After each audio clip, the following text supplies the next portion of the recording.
Prima Facie Duty, a discussion on William David Ross's moral philosophy.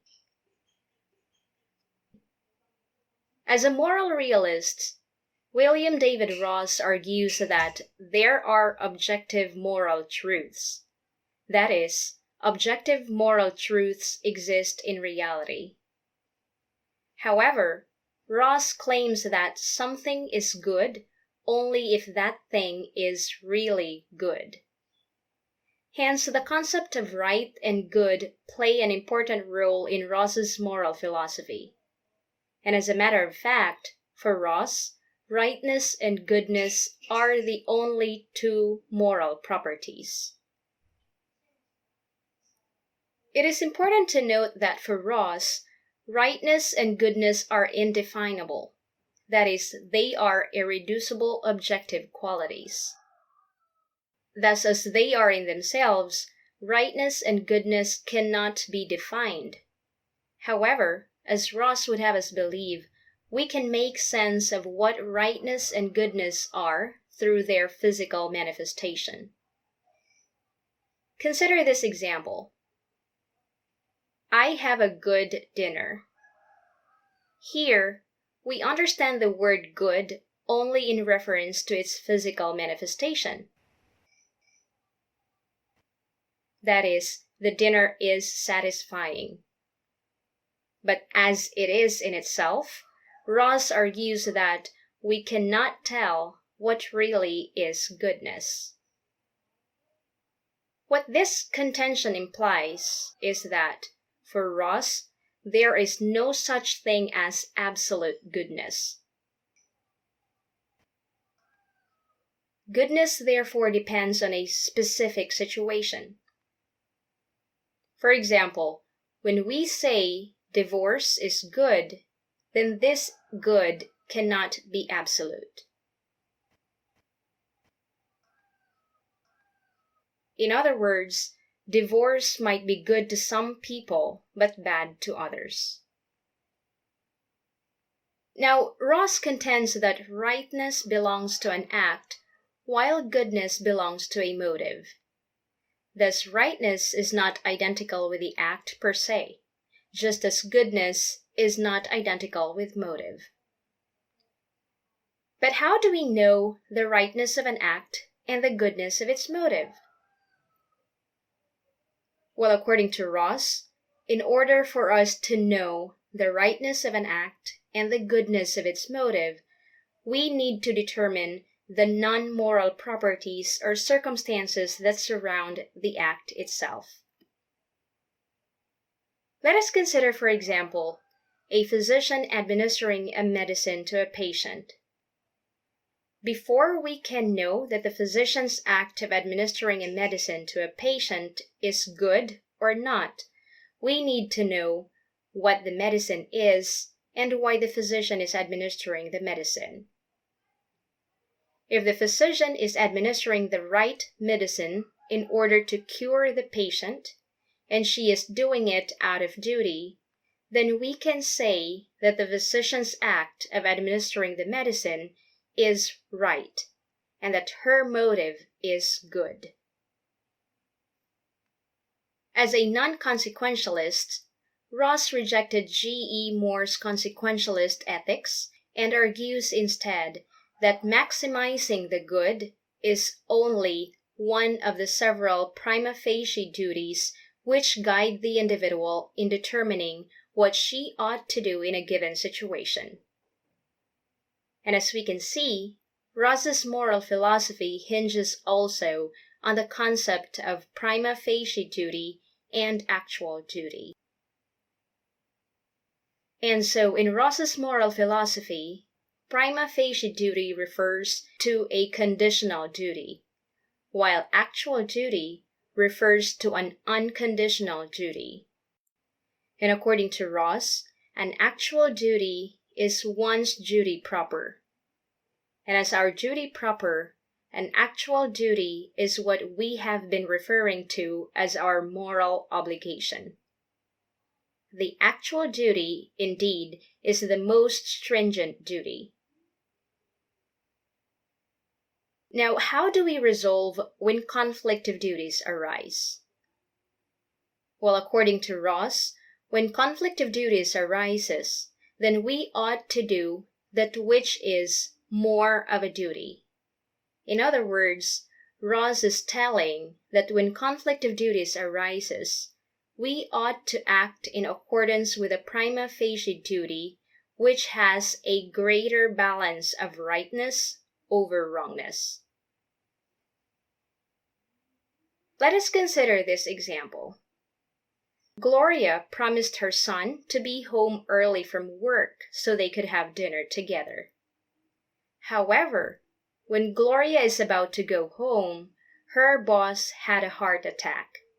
And since nobody is around except herself, Gloria felt obligated to bring her boss to the hospital. As we can see in this situation, Gloria is faced with two conflicting duties, namely, her duty to fulfill her promise to her son to be home early so they can have dinner together, and her duty to bring her boss to the hospital. So, which one of the duties is Gloria's actual duty? That is, the most stringent duty, and which is Gloria's moral obligation?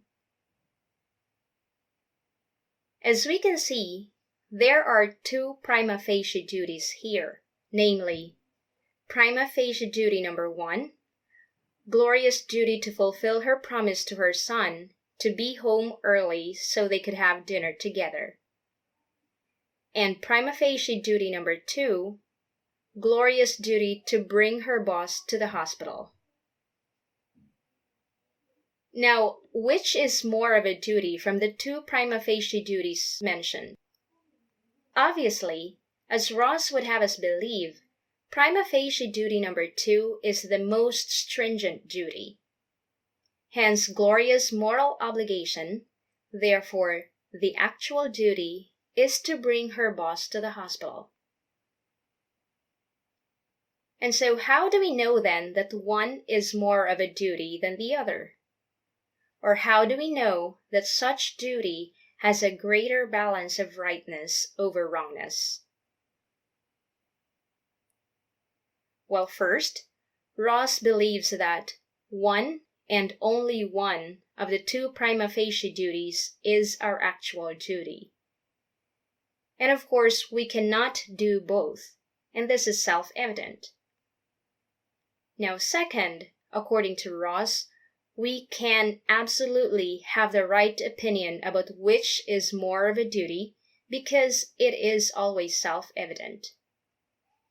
As in the case of the example, of course, Gloria's son may get disappointed because her mom breaks her promise, but Ross would have us believe that anybody who is in her sound mind will choose prima facie number 2 over prima facie number 1.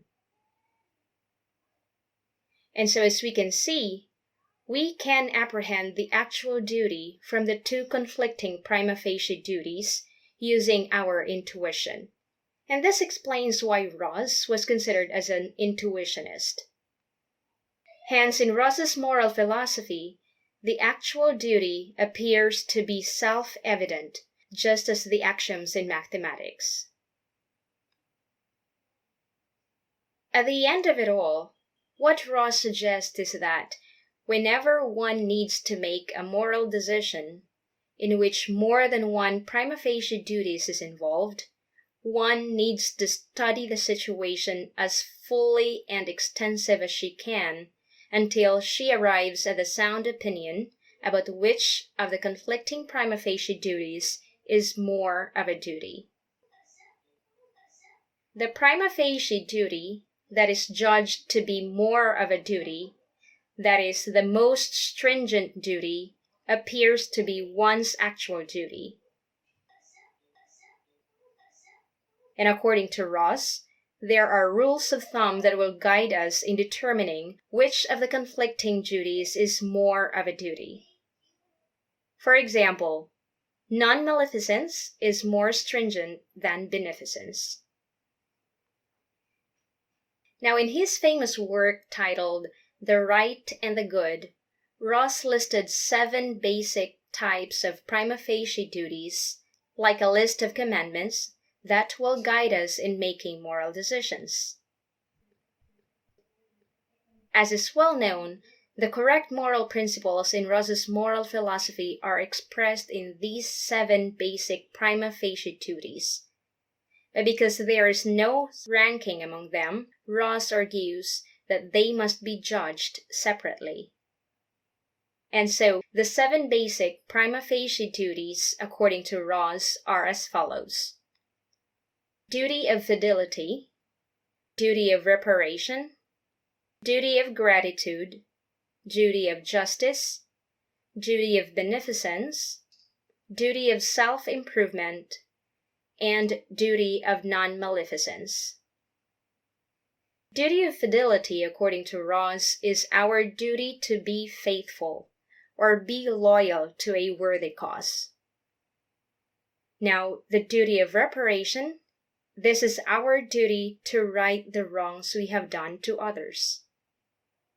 And obviously, the duty of gratitude is our duty to appreciate and recognize the services others have done to us. Now, the duty of justice is our duty to be fair with everyone. And the duty of beneficence is our duty to do good towards others, or our duty to help others. Now, the duty of self-improvement, this is our duty to improve one's self with respect to virtue, intelligence, and happiness. And lastly, the duty of non-maleficence is our duty not to inflict evil, injury, or harm to one's self and others.